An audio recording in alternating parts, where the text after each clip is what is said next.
very good evening friends, and welcome to CEC live lecture series. In the previous lecture we started with another important class of secondary metabolites, that is flavonoids, which are important because of their significant therapeutical, or I will say important biological activities which are beneficial for humans.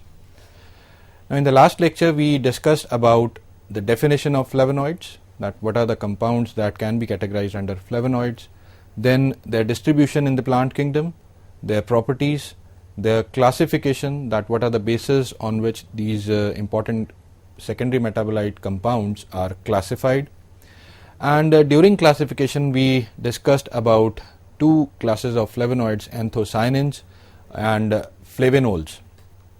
So in continuation with the previous lecture, today we are going to start with the other classes of flavonoids, and amongst them the first one is flavones and flavonols. Now as you can see the structures of flavone and flavonol, the only difference between the two structures is the presence of hydroxyl group in flavonol structure, and this hydroxyl group is present on the third position of the benzopyran nucleus. Now since yesterday we discussed about flavanones and flavanols, which were also known as dihydroflavonol, in those compounds the ring C was saturated, whereas in case of flavones and flavonols the ring C is unsaturated. As we can see, a double bond is present in the pyran ring at second and third position. So this is the basic difference between flavones and flavonols in comparison to flavanones and flavanols. Now these two types of flavonoids, they basically constitute the largest group of the flavonoids, as more than 3000 flavones or flavanols have been identified as well as isolated from the different plants in the nature. Like the previous two types of the flavonoids, these flavonoids also occur in the form of A-glycans as well as in the glycosidic form, and the glycosidic form of these flavonoids is more prevalent in comparison to their A-glycan form. Now apart from the presence or absence of sugar, these flavonoids are also differentiated on the basis of other substituent groups, like either these flavonoids can be methylated, they can be hydroxylated, they can be prenylated. Now methylation or hydroxylation or prenylation, this can occur largely on the ring A or ring B of the flavonoidal structure, and rarely it occurs on the ring C of flavone group, because in flavonol group the ring C third position is already occupied by the hydroxyl group. Now flavones and flavonols, these are the compounds which are on the slightly higher polarity side, though less polar flavonoids belonging to this category are also known in nature, but majority of them are towards the higher polarity side, and therefore these are more soluble in polar solvents like methanol, ethanol or hydroalcoholics, that is the 70 or 80% of methanol or ethanol. The highly methylated derivatives of these compounds, since as the methylation of these compounds increases, the polarity of these flavonoids decreases, and therefore the highly methylated derivatives of these flavonoids, specifically flavones and flavonols, they are insoluble in water. Now these two classes of flavonoids, they are also known as anthoxanthines when they are present in the glycosidic form, and anthoxanthidine when they are present in the free form or the A-glycan form. Now these flavones and flavonols, they provide, or I will say they are responsible for the white to yellow color of different flowers or fruits in which they are present. When the conditions are acidic, they are having more or less whiter color shade, and as the pH shift from acidic to alkaline, or the pH increases, they start turning towards the yellow shade of the color. Now in this slide you can clearly see the three most common examples of the flavonoids that belong to flavone category. As you can see, the hydroxyl group is completely absent from from the pyrene ring at the third position there is no hydroxyl group. So these are the examples of flavone group, and the first one is chrycine, and it is largely found in passion flower that is obtained from Passiflora incarnata, and it's a well-known drug for its CNS depressant action. Rather, I would stress upon its sedative action. Then epigenin is another potent biologically active molecule and is found in chamomile flowers, that is Marticaria chamomile plant, and epigenin is also responsible for numerous biological activities ranging from their action on central nervous system to cardiovascular system, for against cancers and so on and so forth.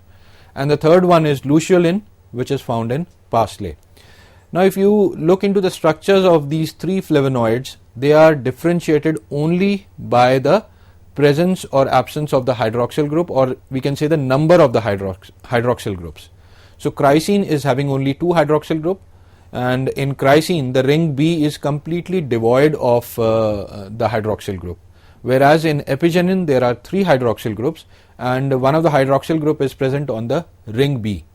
And in luteolin there are 4 hydroxyl group and 2 hydroxyl groups are present on the ring B, whereas there was 1 in epigenin and there were no hydroxyl group in chrycine on the ring B. So this is how basically these flavones are differentiated by either by the presence or the positioning of the hydroxyl group or the other substituent, like we discussed, either methyl group will be there or methoxy group will be there, or any prenylated chain will be there in their structures.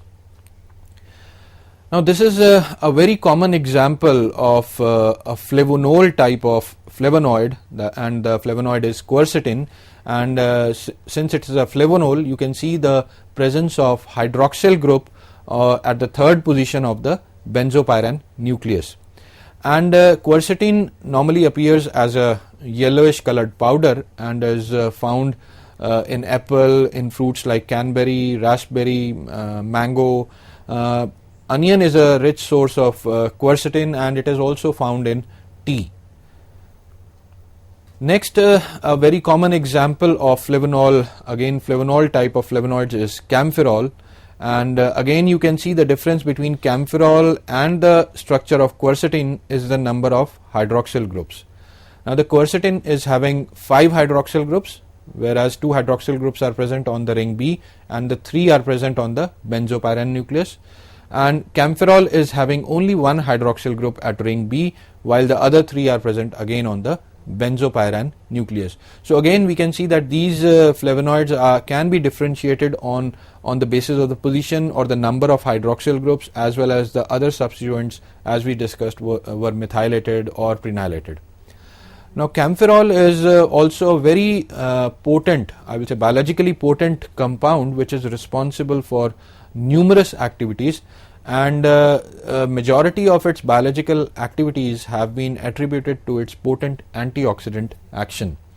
And as you can see in the slide, various sources of or rich sources of camphorol are broccoli, spinach, Indian gooseberry, that is Phyllanthus embellica, or commonly known as amla, then watermelon is there, kiwi fruit is there, strawberry, peaches and blueberries. So all these sources are the sources for which are having high amount of camphorol in them. So the next class of flavonoid is the biflavonoids, and as their name indicates, bi means there are 2 flavonoids which are joined together, and therefore these are also known as dimer of monomeric flavonoids. Now Harbin basically he defined bioflavonoids as the dimers, or I will say different dimers of epigenin only. So according to him, bioflavonoids are the compounds which are dimers of epigenin, and we know that epigenin, as we discussed, is a flavone type of flavonoid. And further he said that these bioflavonoids, since they are dimers only of epigenin, they can be categorized on the basis of the substituents that are present on the monomers of epigenin, one, and second, they can also be differentiated on the basis or the position of the linkage from where these 2 dimers are attached. But later on it was found that there are numerous bioflavonoids which are prevalent in nature, and as the science progressed, numerous bioflavonoids were isolated and identified, and their structural analysis showed that they are not only the dimers of epigenin. So therefore that definition was discarded, and a broader definition of bioflavonoid was given, which defines these compounds as simple the dimers of flavonoids. Now, depending upon the type of monomers that are attached in bioflavonoids, these can be categorized into homogeneous bioflavonoids or heterogeneous bioflavonoids. Now, homogeneous bioflavonoids are those compounds which are having two same monomers or similar kind of monomers, that is epigenin and epigenin. So two epigenin molecules join to give rise to a bioflavonoid, or we can say two flavonol molecules, say camphorol and quercetin, join together to give rise to a bioflavonoid.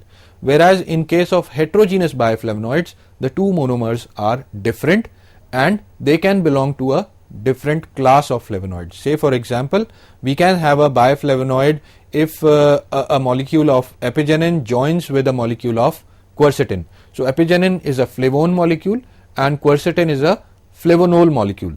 So since the two types of flavonoids are joining together, it forms a heterogeneous biflavonoid. Now, apart from this kind of classification, bioflavonoids can also be differentiated under specific class. Say if we talk about homogeneous bioflavonoids, so homogeneous bioflavonoids can further be categorized on the basis of their substitution, whether the number of hydroxyl group, the position of the hydroxyl groups, or again the linkage of the two monomers.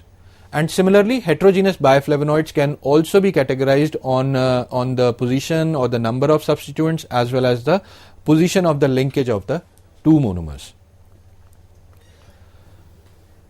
Now these two monomers which combine to form a bioflavonoid, they can either be connected through a carbon-carbon bond, or they can be connected through a carbon-oxygen-carbon bond. And these types of bonds, they basically involve either ring A or ring B, which is more in majority of cases we will see that ring A and B are the two positions where the two monomers join together. But in some cases it has also been seen that the two monomers also join from the ring C of the benzopyran nucleus. And like the other classes of flavonoids, bioflavonoids also occur as A-glycans as well as glycosides, and more than 300 bioflavonoids have been identified in nature, which are distributed among different members of Fabaceae, Lamiaceae, Longiniaceae, Berberidaceae and Anacardiaceae, and so on and so forth.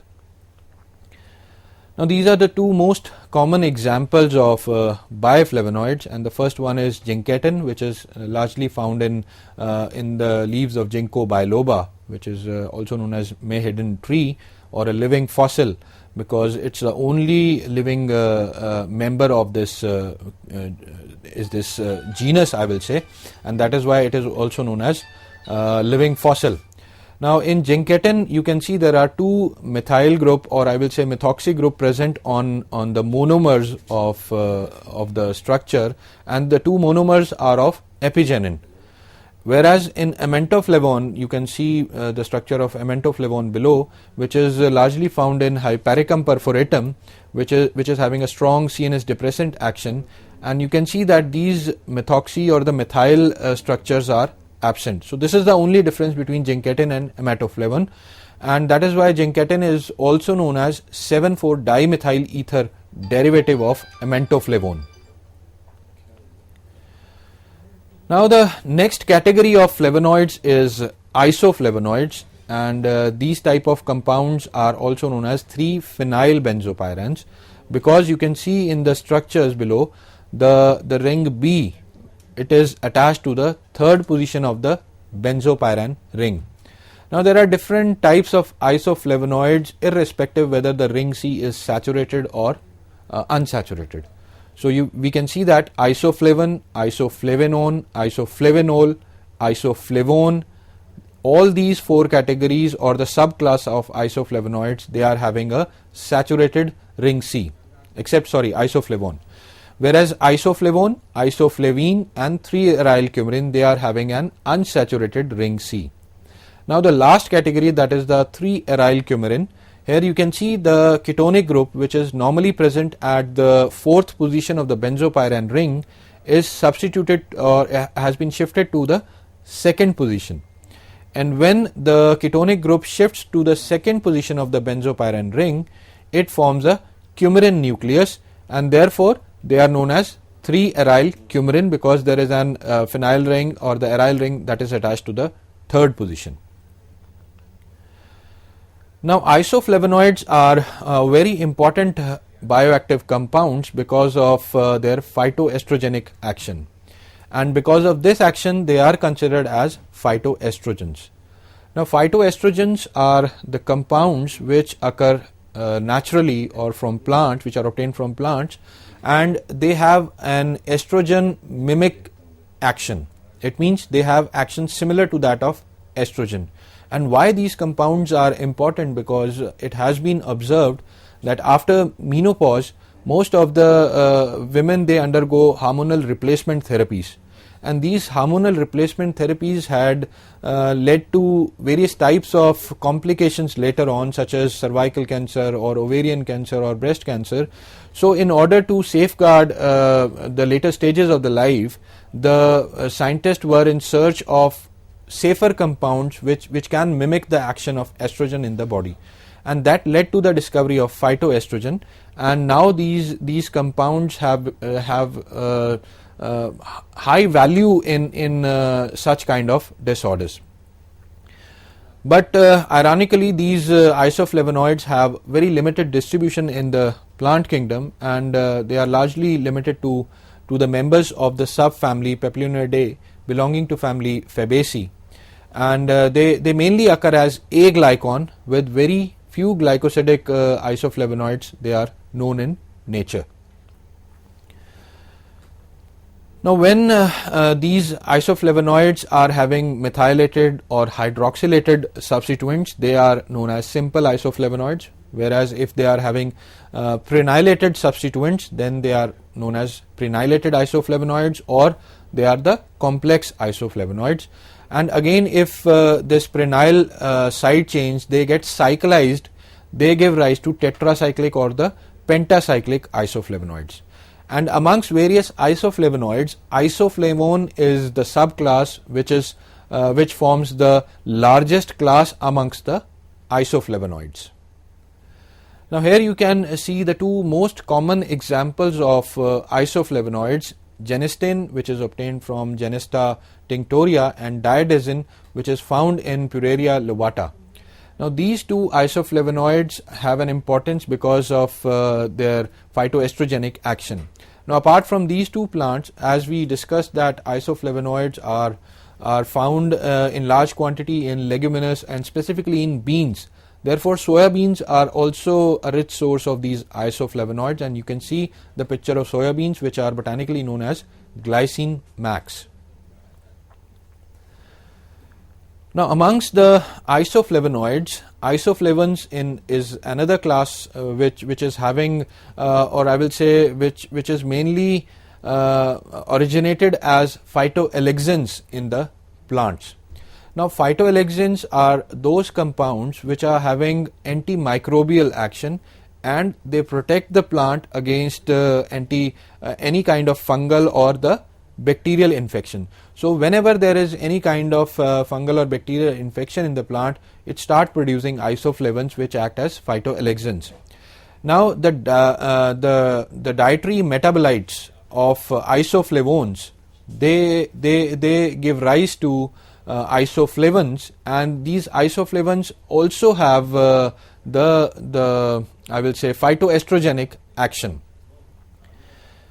Now the next class amongst the isoflavonoid is 3-aryl coumarin, and these type of isoflavonoids are considered as medium sized group of natural products, and these are oxidatively related to isoflavonoids. And the most common example is robustin, which is a prenyl cyclized 3-aryl coumarin, and here in the structure you can see the aryl side chain or I will say the prenyl side chain in this nucleus gets cyclized to give rise to a pentacyclic structure.